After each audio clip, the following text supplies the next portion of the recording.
balik lagi di video aku. Hari ini aku mau membahas mengenai dampak yang disebabkan oleh virus corona. Seperti yang kita tahu bahwa negara kita, negara Indonesia ini tuh sedang mengalami pandemi virus corona, di mana virus corona ini sangat merugikan bagi kita semua.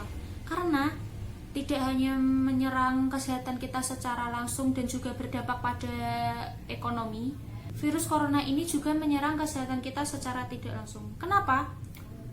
Secara tidak langsung, virus corona ini menyebabkan perubahan pada gaya hidup kita, di mana selama kita di karantina, selama kita menerapkan social distancing, kita di rumah, kita melakukan semua pekerjaan kita di rumah, tanpa disadari kita merubah semua aspek-aspek kebiasaan dari diri kita.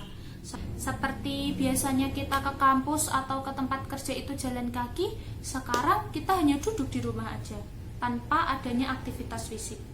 Jadi kita tidak mengeluarkan energi sedikit pun. Ya, bukannya tidak mengeluarkan energi, namun energi yang kita keluarkan itu sedikit tidak seimbang dengan energi yang masuk ke dalam tubuh kita. Selain itu, selama pada masa karantina ini, kita itu tanpa disadari itu melakukan hal-hal seperti ini.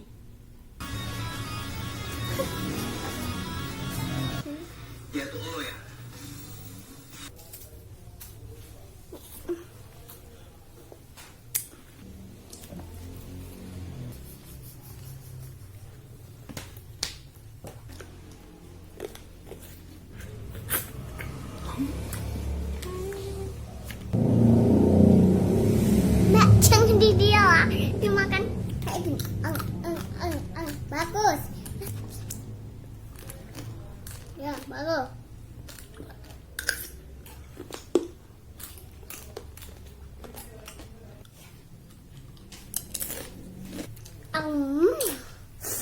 Nah, gaya hidup yang seperti itu tadi tanpa kita sadari itu telah menjadi rutinitas kita dan kebiasaan kita sehari-hari selama karantina di pandemi ini. Gaya hidup karantina sekarang ini rata-rata ya cuma rebahan, nonton film, main HP sambil ngemil enak. Tanpa disadari kita mengalami overeating. Jika gaya hidup yang seperti itu berlanjut terus-menerus dalam jangka waktu yang lama, apalagi pada masa karantina ini, kita akan mengalami obesitas. Di mana obesitas itu merupakan penimbunan lemak di dalam tubuh akibat energi yang kita masukkan itu berlebihan. Nah, ketika kita sudah obesitas, sama aja dong kita mengundang penyakit-penyakit tidak menular lainnya seperti kolesterol, aterosklerosis, serangan jantung, stroke, bahkan kita juga mengundang kematian. Kalian mau mati sia-sia hanya karena gaya hidup yang seperti itu? Padahal udah susah-susah loh nahan nafsu buat gak keluar rumah, nahan buat gak pergi ke mall, nahan buat gak ketemu teman-teman, nahan buat gak ketemu doi. Kalian mau usaha dan perjuangan itu sia-sia dengan digantikannya kalian mati karena gaya hidup seperti itu? Enggak kan?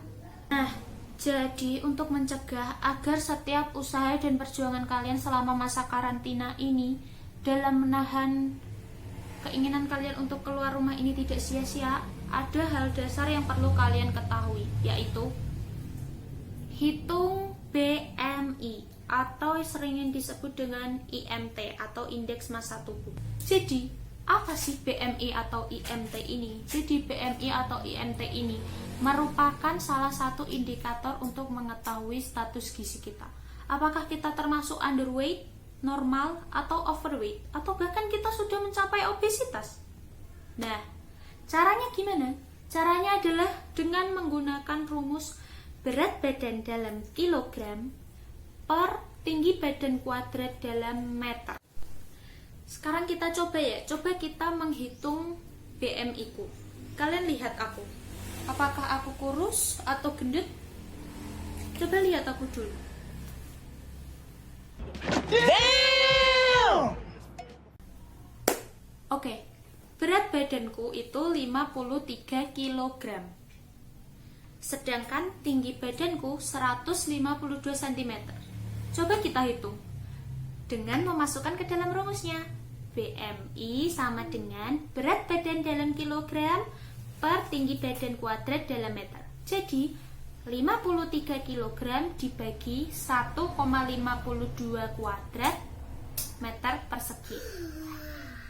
Hasilnya adalah BMI ku 22,93 kg per meter persegi. Nah, 22,93 kg ini masuk kategori apa? Dari Kemenkes RI ada 2 cut off untuk menentukan status gizi berdasarkan BMI. Yang pertama itu dari yang nasional. Kalau nasional itu dikatakan kurus tingkat berat itu jika BMI-nya kurang dari sama dengan 17 kg per meter persegi. Tetapi jika masuk range 17 sampai 18,4 kg per meter persegi itu dikatakan kurus tingkat ringan. Lalu jika masuk range 18,5 sampai 25 itu dikatakan normal. Kemudian jika masuk range 25,1 sampai 27 itu dikatakan overweight tingkat ringan atau gemuk tingkat ringan. Lalu kemudian jika masuk ke dalam angka lebih dari sama dengan 27 itu dikatakan gemuk tingkat berat. Nah, untuk cut off dari WHO itu dikatakan kurus jika angka BMI-nya itu menunjukkan range kurang dari sama dengan 18,5. Dikatakan normal jika masuk range 18,5 sampai 22,9. Dikatakan overweight jika masuk ke dalam range 23 sampai 24,9. Dikatakan obesitas tingkat 1 itu jika masuk range 25 sampai 29,9 dan dikatakan obesitas tingkat 2 itu jika masuk range lebih dari sama dengan 30. Tadi kan aku udah menghitung BMI ku, yaitu angkanya 22,93. Sekarang berdasarkan cut off nasional dan WHO, apakah aku ini normal? Kita lihat. Berdasarkan cut off yang nasional, aku ini masuk ke dalam status gizi normal. Kenapa? Karena 22,93 ini masuk ke dalam range yang 18,5 sampai 25. Jadi aku termasuk normal berdasarkan cut off yang nasional. Tapi berdasarkan cut off yang WHO, aku ini di antara normal dan overweight. Kenapa? Karena di WHO itu normalnya itu 18,5 sampai 22,9, sedangkan aku ini 22,93. Lalu yang overweightnya itu udah mulai dari 23 sampai 24,9. Jadi aku ini sudah mau overweight lah, dikit lagi udah overweight lah aku ini. Jadi untuk kita orang Indonesia, kita harus pakai cut off yang mana? Kalau saran aku, kita pakai cut off yang nasional. Kenapa? Karena cut off nasional ini sudah disesuaikan sama postur tubuhnya orang Indonesia. Sedangkan untuk cut off yang WHO ini merupakan cut off WHO yang cut off untuk postur tubuh seperti bule-bule. Jadi seperti orang-orang barat. Kan beda postur tubuh orang Indonesia sama orang barat. Dimana kalau orang-orang yang barat-barat itu tinggi-tinggi, bongsor-bongsor. Kalau orang Indonesia kan kecil-kecil, kurus-kurus, terus ada yang agak kecil, gemuk atau bantet gitu. Jadi kan beda postur tubuhnya. Jadi aku saranin kalian pakai cut off yang nasional. Jadi berdasarkan cut off nasional, aku ini termasuk status gizi normal. Tapi kalau dirasa-rasa untuk aku yang tinggi badan 152 cm dan berat badan 53 kg ini, aku merasa bahwa aku ini tubuhku ini berat. Aku termasuk gemuk, jadi aku ingin nurunin berat badanku, tapi aku nggak tahu berat badan idealku tuh berapa. Nah, jadi buat kalian yang merasa gemuk dan ingin tahu berat badan kalian, berat badan ideal kalian, aku tahu rumusnya. Rumusnya itu berat badan ideal dalam kilogram itu sama dengan tinggi badan dikurangin 100 dikurangin 10%. Kita coba hitung ya. Tapi dengan catatan, jika untuk wanita yang tinggi badannya itu kurang dari 150 cm dan pria jika tinggi badannya itu kurang dari 160 cm, kalian nggak bisa pakai rumus yang tadi. kalian harus pakai rumus tinggi badan dikurangin 100. Itu jika masuk ke dalam catatan tadi ya. Nah, sekarang kita hitung. Jadi tinggi badanku itu 152 cm. Dikurangin 100, dikurangin 10%. Jadi 152 dikurangin 100 kan 52. 10%-nya dari 52 kan 5,2. Jadi berat badan idealku adalah 52 dikurangin 5,2. 46,8 kg. Jadi aku harus menurunkan berat badan dari 53 kg menjadi 46,8. Baru itu aku mencapai berat badan yang ideal. Itu adalah berat badan idealku. Nah, tambahan lagi, jika kalian ingin menurunkan berat badan kalian supaya mencapai berat badan yang ideal, Beni sarankan makanlah sesuai kebutuhan, bukan kecukupan. Hah? Kebutuhan dan kecukupan itu apa?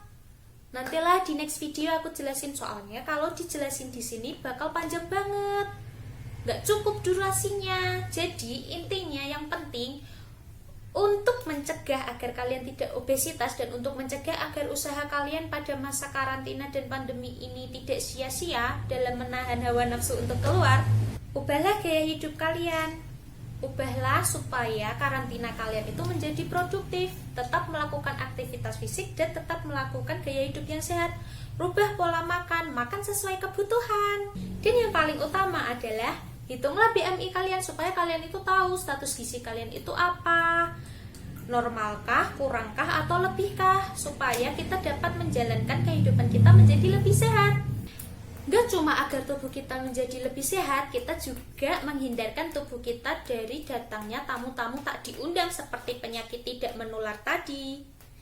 Jadi intinya adalah BMI itu penting sebagai pengetahuan dasar kalian. Oke, sekian video ini. Jadi itulah dampak tidak langsung yang disebabkan oleh pandemi ini. Aku yakin bahwa video ini sangat bermanfaat bagi kita semua dalam menghadapi masa pandemi ini. Oke, jika kalian suka video ini silahkan like, komen, dan subscribe supaya channel ini aku, kamu, kita, kalian sama-sama berkembang. See you in the next video. Bye bye.